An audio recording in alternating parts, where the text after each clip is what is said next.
Baik, Assalamualaikum warahmatullahi wabarakatuh. Perkenalkan, saya Muknia Abriani Marsoli dengan NIM F1G1222024. Di sini kami akan mempresentasikan hasil laporan penetration testing aplikasi pada Sipatra.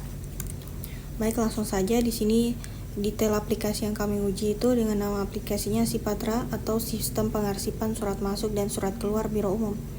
URL targetnya di sini bersifat localhost atau Sipatra PPL fix. Dengan tanggal pengujian itu tanggal 19 Juni tahun 2025. Tools yang kami gunakan ada 3. Yang pertama ada WASP ZAP dengan versi 2.16.1 dan browser di sini ada Mozilla Firefox bersifat proxy mode. Sistem target yaitu exam di localhost. Berikutnya untuk fitur-fitur utama Sipatra. Di sini yang pertama ada manajemen surat. Kami dapat mengelola surat masuk dan surat keluar secara digital, serta dapat menginput data lengkap seperti nomor, tanggal pengirim, tujuan, instansi, lampiran, dan juga file. Serta dapat melakukan pencarian dan filter surat berdasarkan berbagai kriteria, dan juga arsip surat menampilkan statistik bulanan dan tahunan, serta dapat diunduh dalam format Excel. Fitur yang berikutnya itu ada manajemen pengguna. Di sini sistem login dan login-nya itu untuk keamanan akses. Admin juga dapat mengatur akun pengguna seperti tambah, edit, dan hapus. Tersedia juga hak akses dari berbagai admin yang untuk admin umum itu dapat mengakses penuh. Untuk admin setda dapat melakukan laporan dan statistik. Untuk admin gubernur itu dapat mengakses dashboard ringkasan. Dan user biasa itu dapat melakukan input dan pengelolaan surat terbatas, dan pengguna dapat mengelola profil pribadi. Fitur utama yang ketiga itu dashboard dan statistik. Untuk dashboard khusus berdasarkan level-level pengguna, dan statistik surat masuk dan surat keluar itu disajikan dalam tabel dan grafik, serta memudahkan monitoring dan aktivitas persuratan. Dan fitur yang terakhir itu laporan dan ekspor data. Nah, untuk ekspor data di sini surat masuk dan surat keluar dan juga total ke format Excel-nya. Juga digunakan untuk pelaporan resmi seperti audit atau distribusi ke pimpinan. Berikutnya untuk analisis kebutuhan fungsional dan non-fungsional. Untuk fungsionalnya tersendiri itu terdapat 7 kebutuhan fungsional. Yang pertama autentifikasi pengguna. Deskripsinya sistem menyediakan login atau logout untuk membatasi akses hanya kepada pengguna yang terdaftar. Kebutuhan fungsional yang kedua itu manajemen surat masuk dan surat keluar, yaitu sistem memungkinkan input, penyimpanan, pengeditan, dan penghapusan data surat masuk atau surat keluar. Yang ketiga pencarian dan filter surat, yaitu sistem memungkinkan pencarian surat dan berdasarkan nomor, tanggal, pengirim atau penerima. Kebutuhan fungsional yang keempat itu arsip dan unduh surat, yaitu sistem menyediakan fitur arsip dan memungkinkan dokumen surat diunduh. Yang kelima manajemen pengguna, yaitu admin dapat menambah, mengedit, dan menghapus akun pengguna dengan level hak akses tertentu. Yang keenam statistik surat, sistem dapat menampilkan grafik atau surat masuk dan juga surat keluar di dashboard. Yang terakhir ekspor laporan, sistem dapat memungkinkan data surat masuk diekspor ke file eksternal atau Excel. Untuk analisis kebutuhan non-fungsionalnya di sini terdapat ada 5. Yang pertama itu keamanan, yaitu sistem harus membatasi akses hanya pada pengguna yang sah dan memvalidasi seluruh input data. Kedua, kinerja, sistem mampu menampilkan data dan ekspor laporan tanpa keterlambatan yang signifikan. Yang ketiga, kemudahan pengguna, yaitu antarmuka harus sederhana, mudah dipahami, dan juga mendukung pengguna dari berbagai level. Yang keempat, portabilitas, yaitu sistem berbasis web sehingga dapat diakses melalui browser tanpa instalasi tambahan.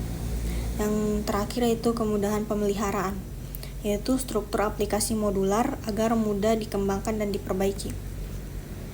Berikutnya untuk metodologi pengujian.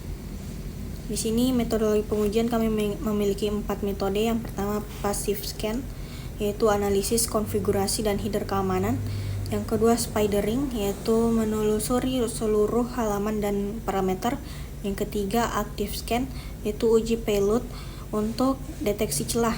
Yang terakhir itu ada manual testing untuk uji eksploitasi manual seperti CSRF dan clickjacking. Mungkin itu saja yang dapat saya sampaikan. Selanjutnya akan dijelaskan oleh teman saya. Assalamualaikum warahmatullahi wabarakatuh. Perkenalkan, nama saya Siti Rahma dengan NIM F1G1220230. Langsung saja di sini saya akan melanjutkan penjelasan dari teman saya, di mana di sini saya akan menjelaskan mengenai ringkasan temuan. Di mana yang pertama di sini untuk jenis kerentanan di sini ada absence of anti-CSRF tokens dengan resiko tinggi. Untuk lokasi URL di sini from login atau from input untuk status aktif. Yang kedua ada content security police atau CSP header dengan resiko medium. Untuk lokasi URL di sini semua halaman untuk status aktif. Yang ketiga ada missing anti clickjacking header dengan resiko medium. Untuk lokasi URL di sini semua halaman status aktif. Yang keempat ada cookie no HTTP only flag untuk resiko low.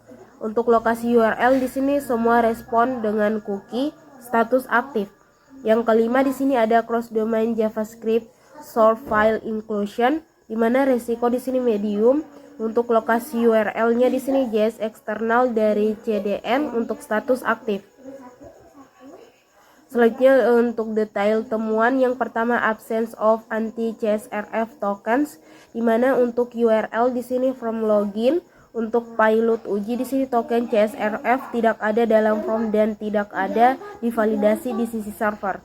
Selanjutnya untuk bukti di sini tidak ada parameter atau token unit yang berubah untuk setiap request dan tidak ada validasi server side terhadap token.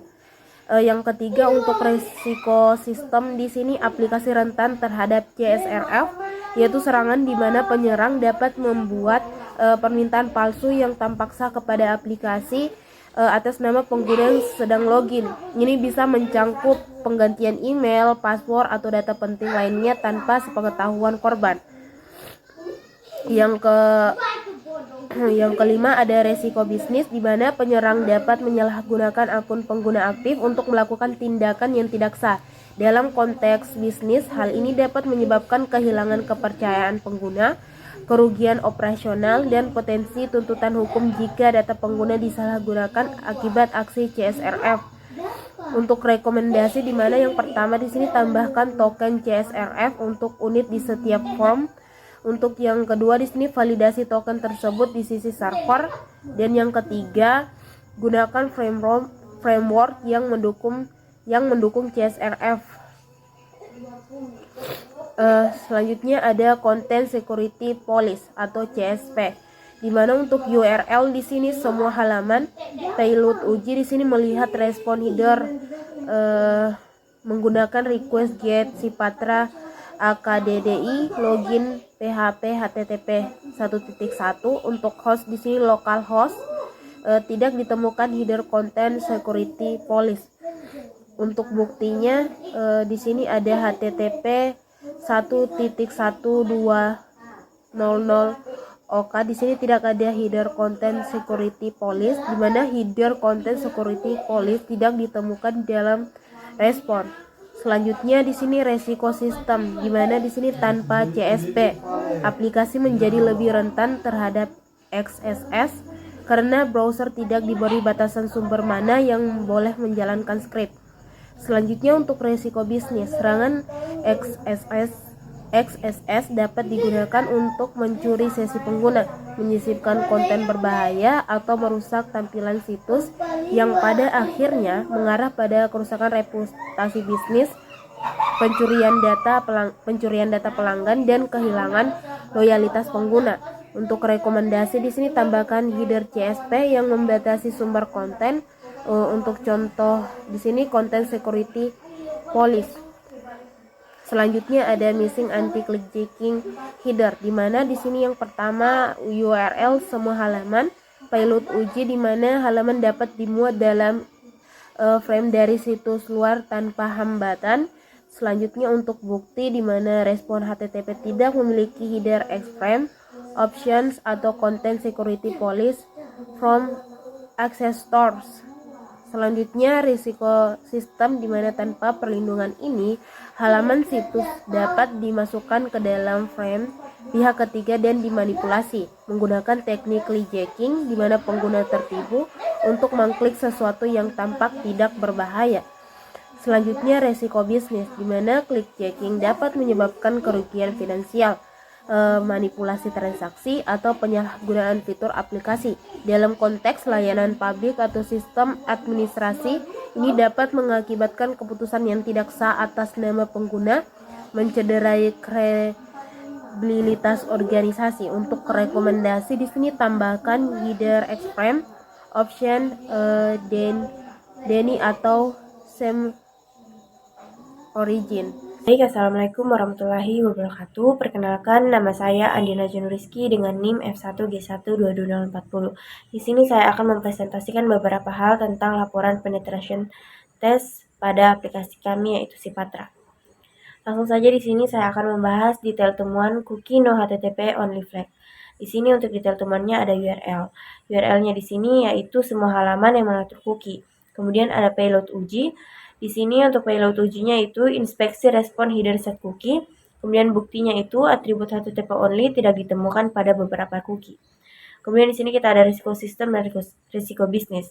Risiko sistemnya di sini tanpa flag HTTP only cookie dapat diakses oleh JavaScript melalui dokumen cookie yang memungkinkan pencurian sesi oleh penyerang jika berhasil menyisipkan script berbahaya atau XSS.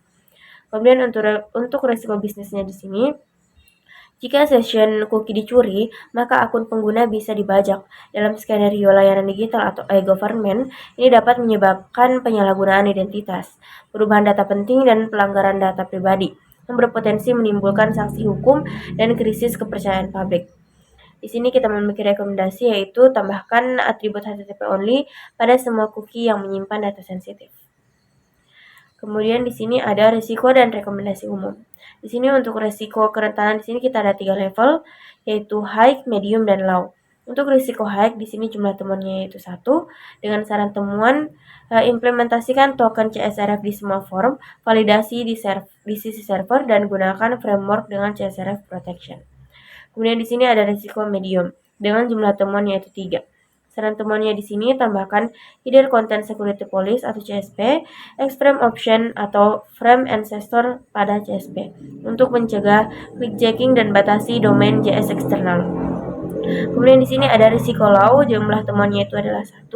Saran temuannya di sini tambahkan atribut HTTP only dan same site pada cookie untuk mencegah pencurian session akibat XSS. Baik, langsung saja di sini untuk detail eksploitasi. Yang pertama itu ada cross-site request forgery atau CSRF, di mana CSRF ini adalah serangan yang memanfaatkan kepercayaan terhadap browser korban, di mana penyerang membuat permintaan palsu atas nama korban tanpa sepengetahuan korban.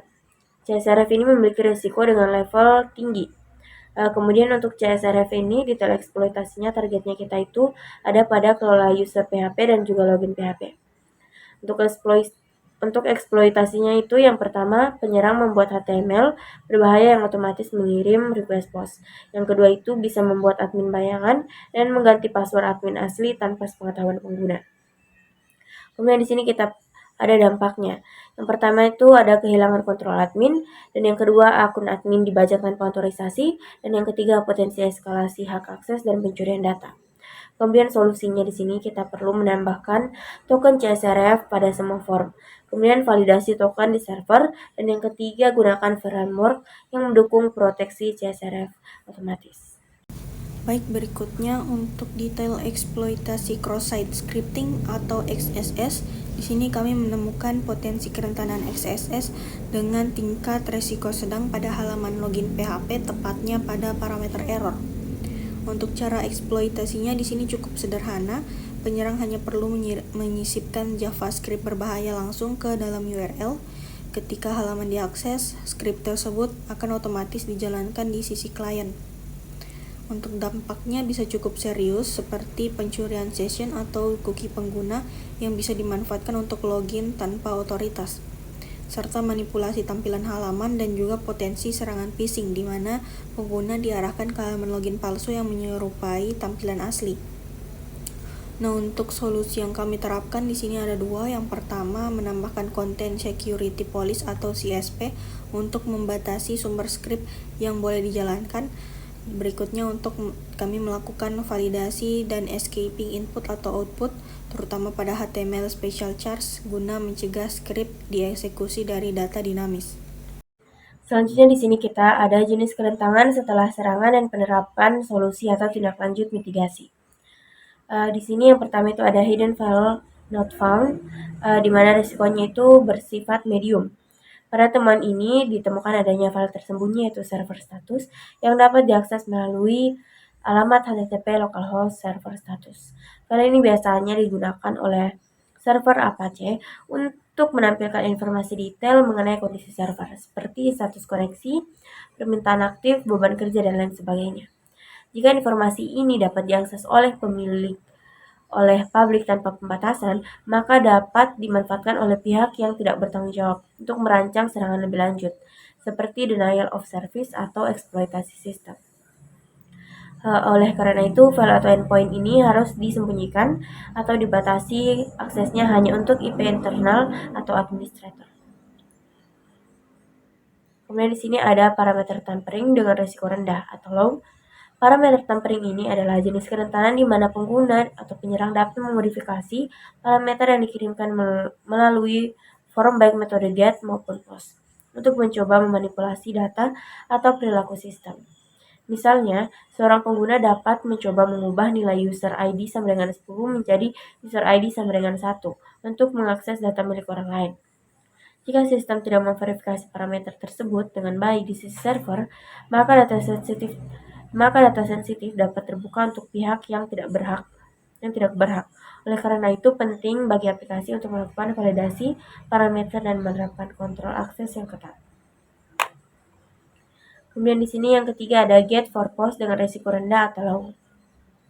Get for post merupakan kondisi di mana sebuah form, seperti form login atau form pengelolaan data pengguna, dapat diakses menggunakan metode get, padahal seharusnya hanya menggunakan metode post.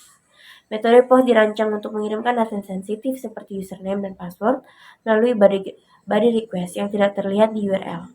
Namun jika form tersebut tetap bisa diakses menggunakan metode GET, maka data sensitif bisa dimuncul di URL, history browser, dan bahkan tercatat di log server. Hal ini meningkatkan risiko kebocoran informasi. Untuk mencegahnya, developer harus memastikan bahwa endpoint sensitif hanya merespon permintaan dengan metode POST dan menolak metode lainnya. Selanjutnya, untuk detail temuan ketiga kerentanan tersebut. Yang pertama di sini ada hidden file found, URL-nya itu http localhost server status. Masalahnya di sini file sistem server dapat diakses publik tanpa login. Hal ini menampilkan informasi internal server seperti status koneksi, IP, beban server. Jika terbuka, ini bisa dimanfaatkan oleh penyerang. Risikonya informasi server bisa digunakan untuk merancang serangan. Kemudian solusinya di sini tutup akses atau batasi hanya untuk IP internal, misalnya 127.0.0.1. Kemudian di sini ada parameter tampering. URL-nya itu ulala user PHP dan login PHP. Masalahnya di sini parameter seperti role ID bisa diubah secara manual. Pengguna bisa mengganti nilai parameter untuk mengakses data lain atau meningkatkan hak akses. Risikonya, pengguna biasa bisa melihat atau ubah data sensitif tanpa izin. Solusinya di sini validasi parameter di server dan batasi akses berdasarkan hak pengguna. Kemudian yang ketiga ada get for post, URL-nya itu login PHP dan juga kelola user PHP. Masalahnya di sini form sensitif seperti login bisa dikirim dengan metode get. Get menyimpan data di URL yang terlihat di browser dan log, yang berisiko kebocoran informasi. Risikonya username dan password bisa terekam di history browser atau log. Solusinya gunakan metode post dan tambahkan validasi CSRF. Kemudian ada risiko dan rekomendasi umum. Di sini risikonya berkurang menjadi 2 level, yaitu medium dan low. Untuk risiko medium, jumlah temuannya itu 1 dengan saran umum, lindungi endpoint sensitif dan aktifkan file server status secara publik. Kemudian untuk risiko low, jumlah temannya itu ada 2, saran umumnya validasi parameter dengan whitelist. Mungkin itu saja presentasi dari saya. Selanjutnya di sini saya akan membacakan kesimpulannya. Berdasarkan hasil audit keamanan, ditemukan sejumlah kerentanan pada aplikasi web yang berpotensi dimanfaatkan oleh penyerang, baik dari sisi klien maupun server. Kerentanan paling serius adalah tidak adanya implementasi token CSRF pada forum-forum penting seperti login dan pengelolaan data, yang membuka celah serangan cross-site request forgery. Selain itu, absennya header keamanan seperti Content Security Policy dan Extreme Option menjadikan situs rentan terhadap serangan cross-site scripting atau XSS dan clickjacking. Temuan lain termasuk cookie tanpa atribut HTTP only, akses ke endpoint tersembunyi atau server status, serta kurangnya validasi metode request dan parameter input. Semua temuan ini menunjukkan perlunya peningkatan pengamanan melalui penerapan standar keamanan web modern, seperti validasi input di sisi server, penggunaan token anti-CSRF, pengaturan header keamanan yang tepat, serta pembatasan akses terhadap file dan endpoint sensitif dengan melakukan mitigasi yang disarankan. Keamanan aplikasi dapat ditingkatkan secara signifikan untuk melindungi data dan aktivitas pengguna dari berbagai serangan siber. Sekian dari saya. Wassalamualaikum warahmatullahi wabarakatuh. Baik, selanjutnya pada sesi ini saya akan mempresentasikan simulasi serangan CSRF atau cross-site request forgery dan implementasi solusi untuk mencegahnya pada sistem kami, yaitu aplikasi Sipatra. Pertama-tama di sini kita membuat file HTML berisi serangan.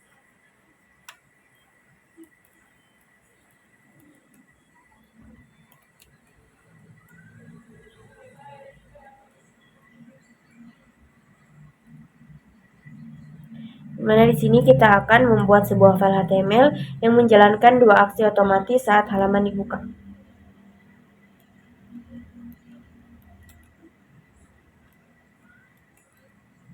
Di sini ada body onload sama dengan dokumen form 1 submit, dokumen form 2 submit. Untuk formulir pertama, kita akan membuat akun admin palsu dengan mengirimkan post request ke endpoint lola user PHP dengan data akun palsu, dengan username penyerang, password hack, dan role sama dengan 1 sebagai admin. Kemudian di sini ada formulir kedua, yaitu mengubah password admin asli. Formulir ini menargetkan akun admin yang sah dengan ID sama dengan 7, lalu mengganti passwordnya sama dengan terblokir 123.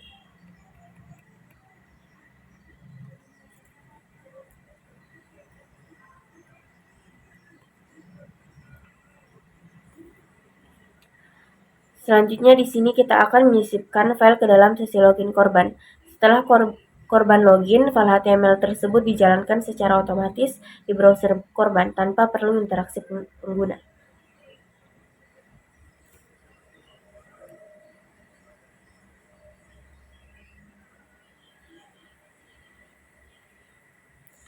Nah, dapat kita lihat hasilnya di sini. Akun admin palsu bernama hack admin berhasil ditambahkan. Kemudian password admin asli berhasil diganti. Dan di sini ketika kita mencoba login kembali dengan password lama,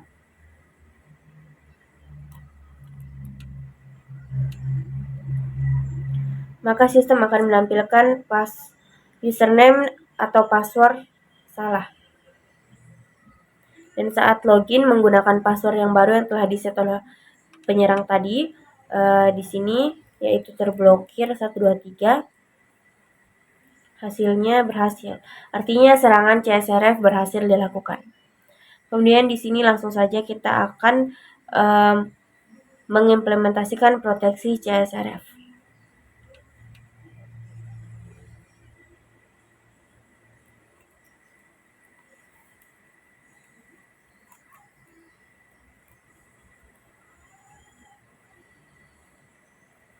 Di sini kita ada kode if empty session CSRF token bin to hex random byte sama dengan 32, di mana token ini bersifat unik untuk setiap sesi dan digunakan sebagai validasi.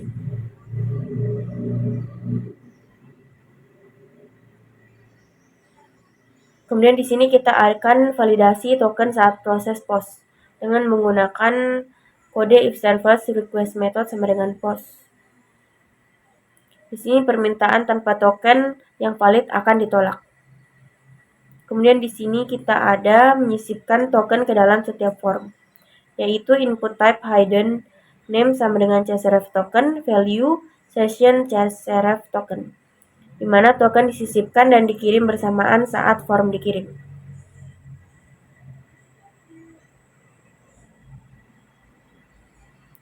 Kemudian di sini ada form hapus user dengan proteksi, yaitu from method sama dengan post dengan hidden name hapus value user ID, input type hidden name, csrf token, value, session csrf token.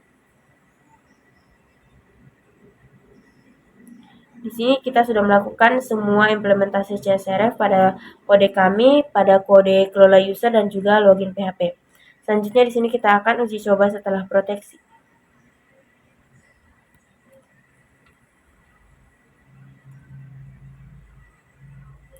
Di sini ketika kita jalankan kembali file serangan csrf yang sama, sistem akan menolak karena token csrf tidak valid dan muncul pesan permintaan tidak valid atau csrf terdeteksi. Artinya proteksi berhasil mencegah serangan.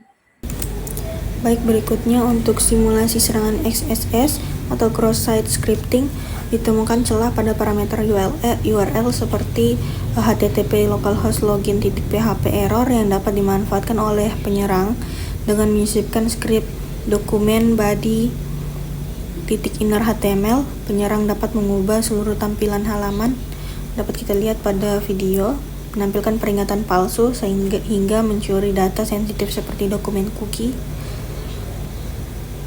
Untuk mencegah serangan seperti ini, dua solusi utama yang kami terapkan. Yang pertama, menggunakan fungsi HTML special charge pada setiap data yang ditampilkan kembali ke halaman. Fungsi ini dapat mengubah karakter HTML dan menjadi bentuk yang aman sehingga tidak dieksekusi oleh browser sebagai kode. Contoh pesan kesalahannya yang ditampilkan itu di halaman login akan dituliskan pada video. Kemudian perlindungan yang kedua itu ditambahkan atau diterapkan juga Content Security Police atau CSP menggunakan header HTTP. Header ini ditambahkan tepat setelah session start dan OB start pada setiap file PHP yang terlibat, contohnya seperti yang ada pada video, header, Content Security Police, default, dan sebagainya. Hal ini membatasi sumber konten yang dapat dimuat oleh browser, seperti hanya mengizinkan skrip dan gambar berasal dari domain yang sama, dan menolak skrip eksternal atau skrip inline yang tidak dipercaya. Dengan cara ini, meskipun skripnya berbahaya berhasil disisipkan, browser akan memblokir eksekusinya. Penerapan kombinasi HTML scar, HTML special charge, dan CSP ini harus dilakukan secara menyeluruh pada halaman penting seperti login, dashboard, arsip, daftar surat, dan halaman lainnya yang terdeteksi memiliki potensi kerentanan XSS berdasarkan hasil pengujian dari OWASP ZAP. Setelah solusi diterapkan, hasil pengujian ulang menggunakan ZAP menunjukkan bahwa kerentanan tersebut telah ditangani dengan baik. Tidak ada lagi skrip yang dapat dieksekusi melalui parameter URL, dan seluruh output dari server telah disanitasi sebelum ditampilkan ke pengguna. Selanjutnya di sini untuk simulasi clickjacking, di mana pada kode ini mensimulasikan serangan clickjacking, yaitu dengan menyisipkan halaman login PHP dari sistem target dalam elemen iframe yang nyaris tak terlihat, yaitu opacity 0.1, dan menempatkan tombol palsu di atasnya. Saat pengguna mengklik tombol klik untuk dapat hadiah, sebenarnya mereka secara tidak sadar di sini mengklik elemen di halaman login PHP, yaitu misalnya tombol login. Tujuannya di sini menipu pengguna agar melakukan aksi tanpa sadar seperti login, mengubah data, dan lain-lain. Selanjutnya di sini dapat dilihat menunjukkan simulasi serangan clickjacking berhasil, di mana di sini memperlihatkan pop-up kuning bertuliskan "Selamat, kamu mendapatkan hadiah palsu", yang muncul setelah klik pada tombol palsu. Nah, dapat dilihat juga di sini di belakang pop-up terlihat form login dari aplikasi target yang dimuat menggunakan elemen iframe transparan yaitu opacity 0.1. Ini menandakan bahwa pengguna sebenarnya mengklik tombol login di login PHP tanpa sadar. Untuk kode dari file clickjacking HTML yang memuat login PHP dalam iframe tersembunyi. Di sini meletakkan tombol palsu dengan gaya yang mencolok di atas iframe, face iframe z-index 2, dimana dari demonstrasi nyata clickjacking pengguna tertipu mengklik elemen penting yaitu login tanpa mengetahuinya karena UI manipulatif menyembunyikan tindakan sebenarnya.